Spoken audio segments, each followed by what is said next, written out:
In recent centuries, great efforts have been made to make us humans forget where we come from and who we are. The destruction of the old knowledge of physics and biology was particularly powerful in uprooting us. Einstein and Darwin represent the inversion of the old knowledge into a nihilistic worldview, with man as a meaningless, random something adrift in an endless and cold universe. These anti-life models about reality were perfected only recently, in the 19th century, and could even fully prevail only in the 20th century. Too great was the resistance even in academic circles of the 20th century. The so-called Big Bang theory is a good example to understand how religious esoteric concepts entered science. The Belgian Jesuit and priest Georges Lemaitre created the Big Bang theory, not on the basis of scientific facts, but on the basis of a religious conviction, a notion of a primordial or cosmic seed from which everything evolved. At that time, the Jesuits were given the task of embedding the myths of the origin of the world in a scientific-sounding framework. A few decades later, in 1951, the Pontifical Academy of Sciences accepted the Big Bang theory. This long wait for the Pope's acceptance was not due to opposition from the Church, but from the general public. After all, the Big Bang theory originated in the hands of the Vatican itself. Ironically, the irrational Big Bang theory is still part of our modern worldview, and still not a single proof has been presented.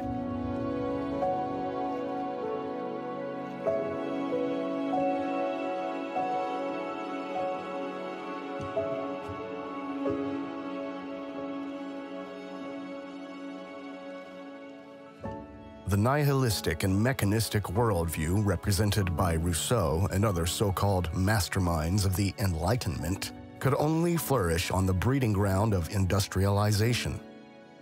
After all, industrialization turned man into a mechanical being who was reduced to material aspects. Industrialization must be seen as a turning point, and as the most notable event that is still comprehensible and visible to us today as a result of a reset in the 18th or early 19th century.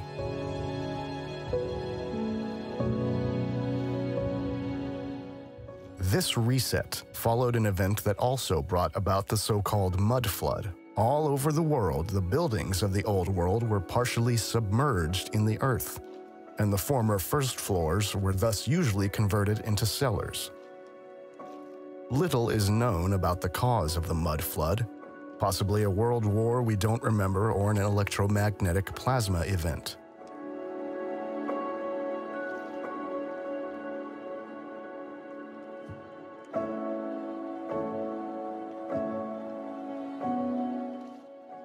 Velikovsky again on this. C.G. Jung became rather convinced that the unconscious mind, whether by telepathy or in some other way, is a common possession of the entire human race. But it is not only constituted of the experiences of this generation, we who interact in this world today, it includes the cumulative experiences of all generations past. This is more than just telepathy, but something which is brought down from generation to generation. The fact is that catastrophic events have taken place, not just in a cave here or in a cave there, but events of indescribable violence, such that no human being who succeeded to survive could be free from the traumatic effects.